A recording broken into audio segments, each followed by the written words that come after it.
I did a degree in theatre studies, and I then was a theatre studies lecturer for a few years in 2 or 3 different universities in the UK, but it wasn't where my heart was. I always wanted to be in music. I used to play in bands and so on and so forth. Fell into owning a recording studio in Clerkenwell, which I had for 20-something years. When I played in bands, recording was always the thing I enjoyed more than playing live. Playing live seemed to have too many variables. You could play what you thought was the best gig you'd ever done, but out front it would sound shit, or whatever it was. You know, there were too many things that weren't under your control, and I preferred... The studio felt like a more creative place than the stage for me.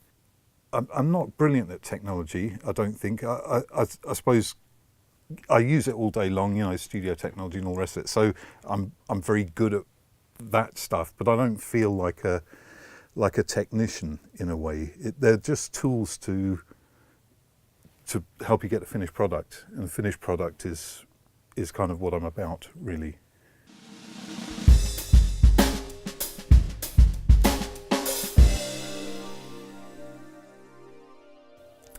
It was in central London.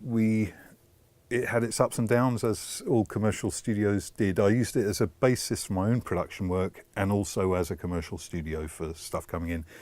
It had a big live room and a smaller control room. It was a kind of early 70s design of studio.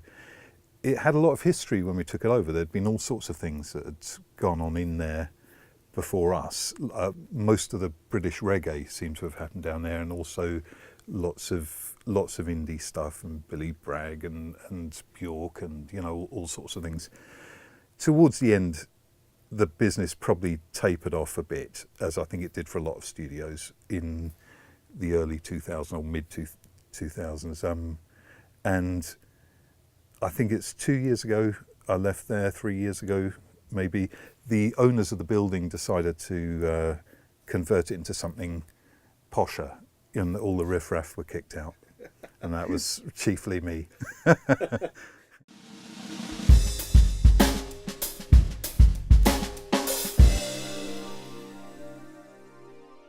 I've got nothing against program music and dance music, and I love a lot of it actually, but it's not what I'm strong at as a producer, and I like working with artists. You can't really influence a project that's most programmed music is 1 or 2 blokes on their own in a small studio or a home studio or whatever.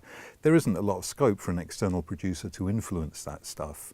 You can't sit there and coax a better performance out of them in a way with that kind of music. I'm all about trying to get the best out of the performer in the recording process.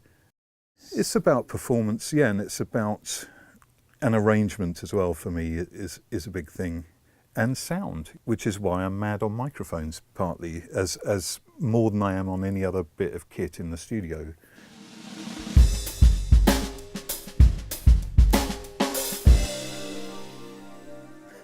Mic fetishes. Yeah, but I partly am.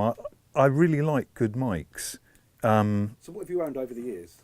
Oh God, 47s of both varieties, C12s, Soundfield systems, 87, had a 77, didn't I, 414s, all the usual nice things.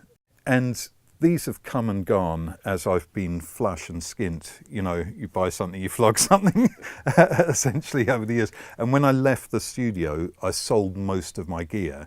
But actually, no bit of gear excites me more than a microphone. I suppose it's the thing that, you know, it's the most immediate thing. It's next to the performer, and it's got to capture the sound. If it doesn't do its job, then it doesn't matter how good your desk is or your outboard or whatever. You know, it won't cut the mustard if the mic hasn't done its job in the first place. They have to perform to the microphone. You know, that's something that people have to learn when they become a recording artist as opposed to a live artist or whatever, is that, you know, that there isn't a group of people out there watching you. You've got to either imagine that the microphone is a kind of portal to a group of people, or you've got to address that microphone itself. The microphone's a big deal, I think, in the studio. So, I mean, especially for a singer. Obviously, for most instrumental musicians, they don't quite have the same relationship with it that a singer does, I think.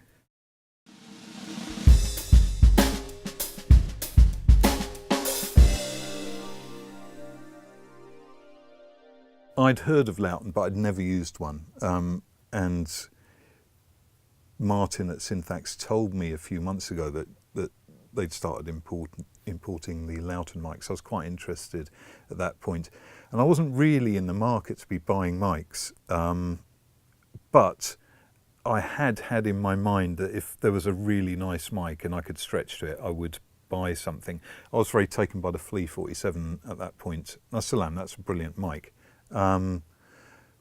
But it's really tricky with microphones. There's loads of new brands and there's loads of people that have become established over the last 20 years, but people still want, you know, vintage Telefunkens, vintage Neumanns, vintage AKGs. Those are still the kind of mark of microphones, aren't they? And I kind of feel sorry for microphone manufacturers in a way. You know, Browner or somebody might bring out brilliant mics, but there's still somebody going, yeah, but it's not a vintage 47 or whatever. That must be very difficult, especially when you're making microphones that are based on those vintage mics. And I think that's what Brian's been very clever with, because none of his designs are a new U87 or a new 47 or a new C12. They are what they are. They're individual sounding mics. And there's a place for mics that are transparent and really capture something exactly as you hear it. But actually, for me, that's not really what I'm interested in. I want a mic to bring something to the party. I want a mic to actually have a sound, and for that sound to be right for what I'm working on. And these things, to my ears, do have sounds. They're not all the same sound either. They're all bloody nice sounds, and they're made with care. They're made from quality bits of equipment. But actually, for me, none of that's all that important. For me, all I'm interested in is how they perform, really, and they perform amazingly well. For me, the Atlantis as a FET large diaphragm condenser is hands down the best FET large diaphragm condenser I've ever used. It's got a kind of thick, warm sound, but it's responsive. The multi-voicing thing I thought was going to be a kind of shit gimmick, but it's not. It's brilliant. And I would be very, very surprised if in 10 years' time that wasn't a new standard among large diaphragm condensers.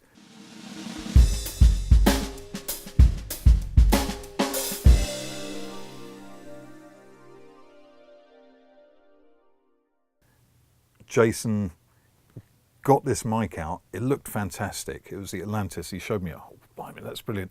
And then he goes, and look at this, the multi-voicing thing. And I just thought, oh, God, you know, can't I just have a microphone? I don't want it to bloody make me a cup of tea or whatever. I just want a microphone. And it sounded like a gimmick. It didn't sound like a bad idea, actually, but it sounded gimmicky. And I immediately thought, I just want a good mic, and I couldn't conceive actually that if you had 3 voices within a microphone, each of them would be a usable good voice.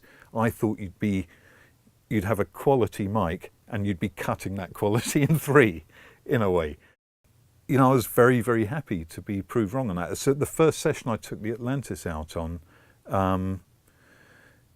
we did a bit of vocals sounded great.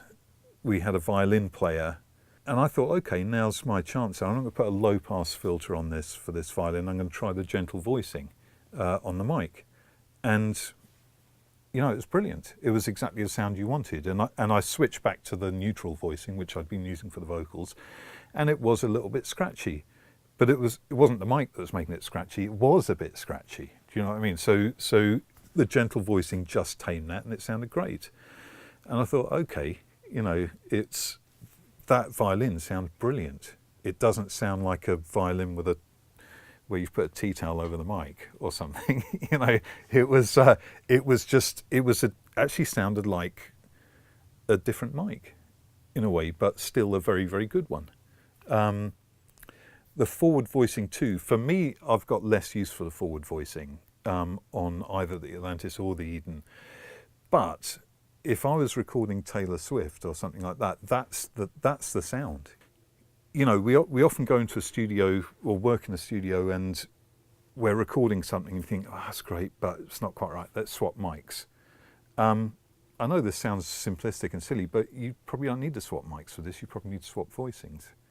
Both those multi-voicing mics sound phenomenal. I mean, that's the thing. I wouldn't be talking about this, or I wouldn't be interested in them, or I wouldn't own them if they didn't do a phenomenal job. But they really do. They're fantastic.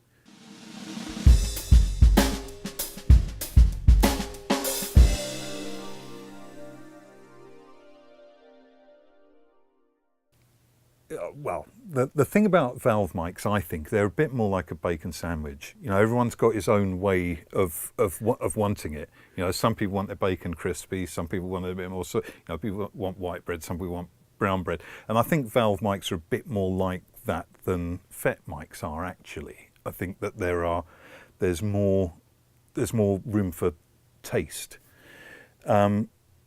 See, again, people want their valve mic to sound like a 47 generally, or an old C12, not a VR C12, but an old one. And there are various mics that do sound pretty much like those mics. This doesn't sound like that, but it still sounds bloody good. That's what's interesting about it. It's not an identikit mic. You know, I put it up and I just thought, bloody hell, that's amazing. What an amazing sound. In any of the voicings.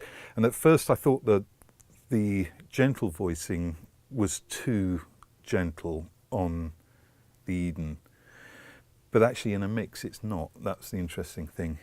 I thought it was going to get lost in a mix, but it had that quality that a nice ribbon mic has, where if you want to brighten it up you can. Somehow although you can't hear it, it takes EQ well. I thought the Eden was amazing. If you want a valve, you can hear the valves, right? And if you want that valve sound, I can't think that there's anything I'd really prefer.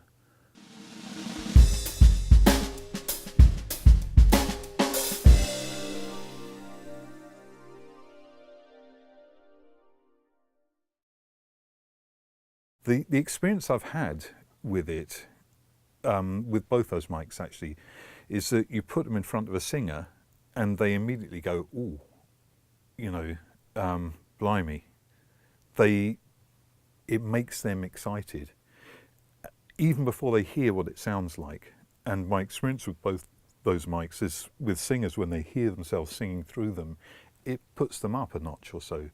But it should go without saying, but I won't let it go without saying, they look like they're built to an incredibly high standard. They feel like they're built to an incredibly high standard, yet just the physical engineering of them.